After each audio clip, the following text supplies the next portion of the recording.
Question है, एक व्यक्ति की आय जो है 10% बढ़ी है, उसके बाद फिर कुछ दिन के बाद 20% बढ़ जा रहा है। पहले 10% बढ़ता है, कुछ दिन के बाद वो 20% उसका इनकम बढ़ जाता है।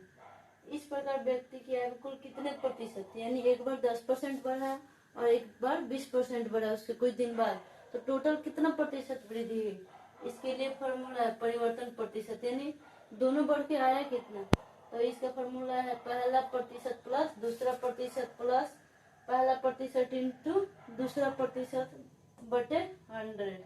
पहला प्रतिशत कितना हुआ है 10%, 10 कर देंगे 10। दूसरा प्रतिशत हो रहा है कितना 20%, तो 20 प्लस पहला प्रतिशत गुने दूसरा प्रतिशत, पहला प्रतिशत 10 गुने दूसरा प्रतिशत 20 बटे 100। ये कटेगा 20 बचे 100, 5 दूना 10 और ये 20 से 10 30, 30 प्लस 2 यानी 32%। कितना टोटल कितना प्रतिशत वृद्धि हुआ, उसकी आय में कुल कितने प्रतिशत की वृद्धि हुई है। क्वेश्चन क्या है कि एक व्यक्ति है उसकी आय में पहले 10% वृद्धि हो रहा है, उसके कुछ समय बाद फिर उसकी इनकम में 20% यानी 20% की बढ़ोतरी हो रही है। तो टोटल कितना बढ़ोतरी हुई है उसकी इनकम में।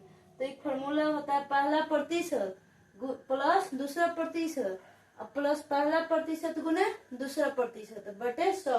तो पहला प्रतिशत 10, पहले 10% हो रहा है और बाद में 20% हो रहा है, तो 10 प्लस 20 30 ऐसे ही हो गया। प्लस फॉर्मूला के अनुसार पहला प्रतिशत गुने दूसरा प्रतिशत, तो पहला प्रतिशत 10% है और दूसरा कितना है 20%। 10 गुने 20 बटा 100, 20 बचे 100 और 5 दूना 10, इसमें से बचा 2 और 10 से 20 30 और 2 32, टोटल 32% की वृद्धि हुई उस व्यक्ति को 2 बार वृद्धि होने के बाद।